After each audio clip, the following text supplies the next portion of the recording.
There's a new kid in school, the 2024 Chevy Blazer EV.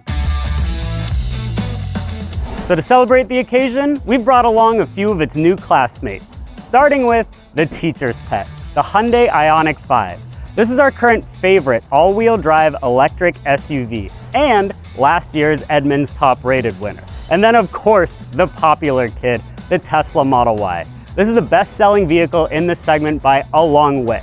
So we brought along these two to see how they stack up to the new Blazer.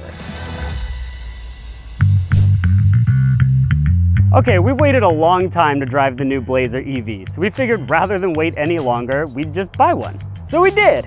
This is our new Blazer EV RS all-wheel drive. It's a member of the Edmunds long-term test fleet. We're gonna keep this car for over a year and put at least 20,000 miles on it. So if you're interested in all that's to come, be sure to like and subscribe.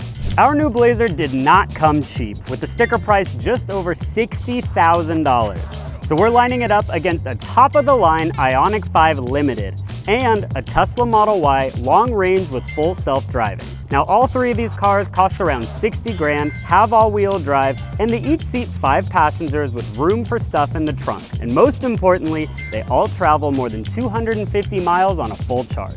Okay, we got a lot to get to, so let's get started. First up, PE. What, did a gym teacher write the schedule? All right, here in the driver's seat, I am very pleased to report that things are much better than I thought they were going to be. And that's not just important for the Blazer, but for all of GM's future EVs. Here's a little homework to help understand why. The Blazer is a start-from-scratch moment for Chevy electric vehicles. It rides on a new sophisticated electric platform called Ultium, which will also underpin all of Chevy's EV lineup. So there's a lot riding on it, literally. So this Blazer EV has 2 electric motors and all-wheel drive. It has a combined output of 288 horsepower and 333 pound-feet of torque. And that feels just fine, nothing better than that. It's also worth noting that that is the least amount of power of any car here today. Listen, I'm not here to talk about this as a performance car because it's not, and it certainly doesn't feel like one. But what you need to know is that the Blazer EV has some of the best ride quality I've ever experienced in an electric car. And that includes cars from Mercedes, Audi, etc. They just nailed it. It's so relaxing to drive. And on that note, it's also quiet in here. There's not a bunch of noise that comes in from the outside. The brake regeneration is tuned perfectly. Everything about how Chevy made this car drive is just great for daily driving, just going to work. And that's exactly what it needs to do well. Step into the Model Y and it immediately feels punchier and quicker to react than the Blazer. I also think the Tesla's brake regeneration feels just better dialed in. But oh my goodness, does the Model Y shake and shudder over bumps in the road. That's where it feels much less refined than the Chevy. The Ioniq 5 is just so well-rounded, and it handles the best of the trio when pushed hard. The Blazer's ride quality is ever so slightly more supple, but it's a margin call. And that's before we talk about performance numbers, which really change the game. Turns out that horsepower deficit in the Chevy makes a big difference on our test track. The Blazer reached 60 in 6 seconds, way behind the Ioniq's 4.7 and the Model Y's 4.8 second sprint. Braking from 60 to 0 happened in 128 feet, much slower than the Hyundai's 118 and the Tesla's very impressive 112. And from behind the wheel, it was evident that the Blazer just felt less confident under hard acceleration and braking. That means it has a lot to make up for in the range department. Which of these three went the furthest on the range test? I'll bet you can't guess. At Edmunds, we love to do our own EV range test because the EPA estimates are not always accurate. We had a sneaking suspicion that this car and its Ultium platform would do better than advertised. And guess what? We were right. According to the EPA, this car should travel 279 miles on a full charge. However, we observed 320 miles, crushing the estimate.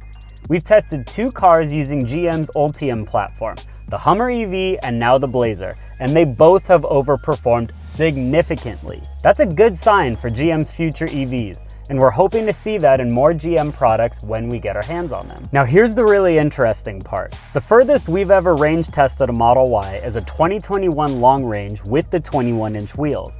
That car was rated at 326, but it underperformed and traveled 317. Less than the Blazer, albeit super close. And now for the Hyundai. It's rated at 256, but we observed 270. Impressive, but a good bit behind both of its competitors. Okay, so we have 2-row mid-size-ish SUVs, and the idea here is that you want space for all of your friends, but also all of their things in a nice big trunk. So let's let the suitcases tell the story. In the Blazer, the floor underneath is just too shallow for anything major. The big bags fit side by side with enough room for the smaller ones right on top. Hey, maybe we could put another one in the oh. Like the Chevy, the Hyundai doesn't have much to offer underneath, but again, the bags fit tandem no problem, as do the little guys. Oh hey, there is a frunk with enough space for a granola bar. Okay, Model Y, I see you. Blue bags fit underneath, but then the red bags are just too wide for the narrow trunk. If we turn them upright, that should help. Boom. And look at that, a bonus bag fits for that relative you didn't want to go on the trip to begin with. Back seat, often overlooked, but always important. So first things first, I set the driver's seat to my regular driving position for my towering 5'8" frame, and the legroom back here is awesome. I mean, really, really good stuff. The headroom is also fantastic. The roof doesn't slope whatsoever, so no issues there.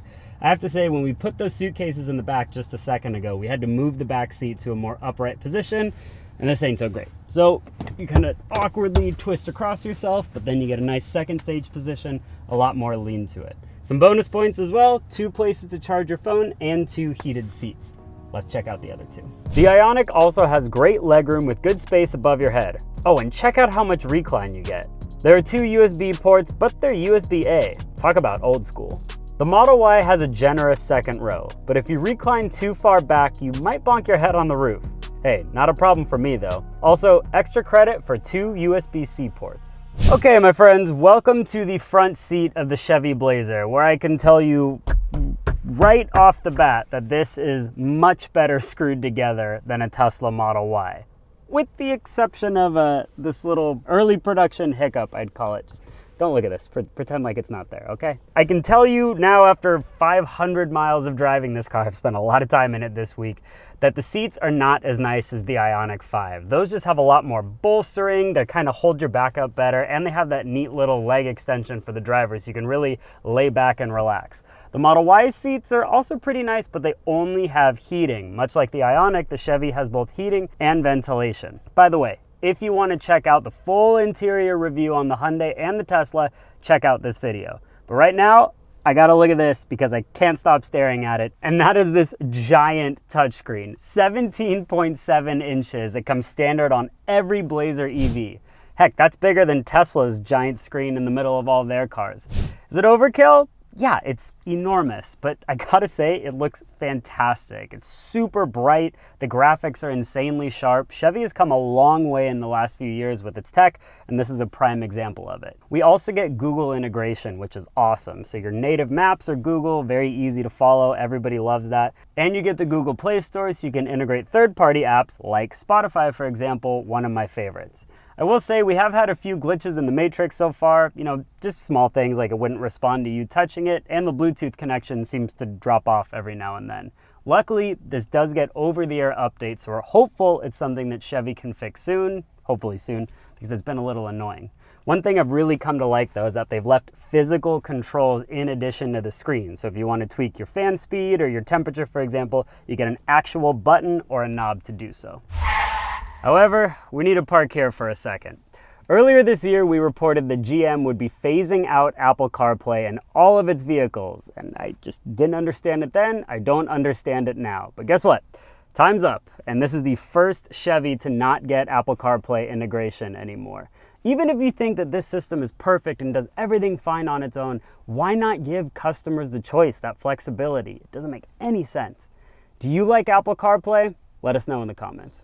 And speaking of not offering Apple CarPlay, hey, here's a Tesla. The Model Y has a reputation for having pretty solid tech. We don't love that you have to dig into the menus for basically everything, but the constant OTA updates and fantastic route planning in the navigation help keep the Tesla fresh. The Ioniq 5 has both Apple CarPlay and Android Auto, so A+ there. And it's the only one with a name brand audio system. We also appreciate how easy it is to navigate. It just does everything you need.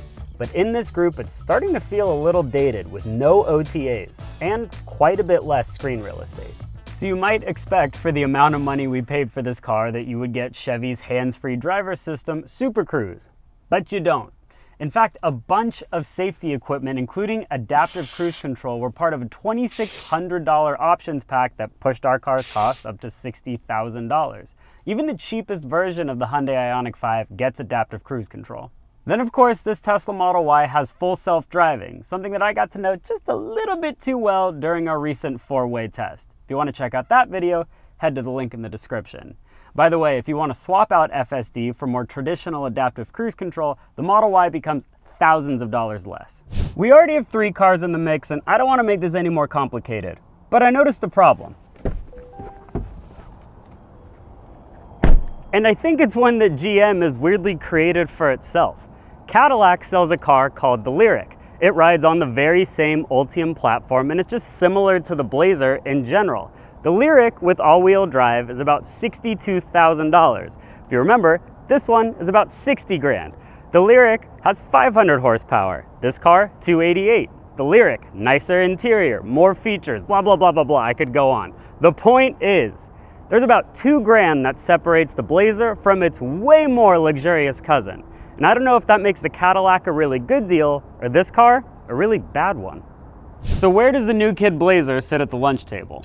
Really, the only reason we would buy a Model Y long range is because of its access to Tesla's supercharger network. And guess what? These 2 cars will be getting access to the very same network next year.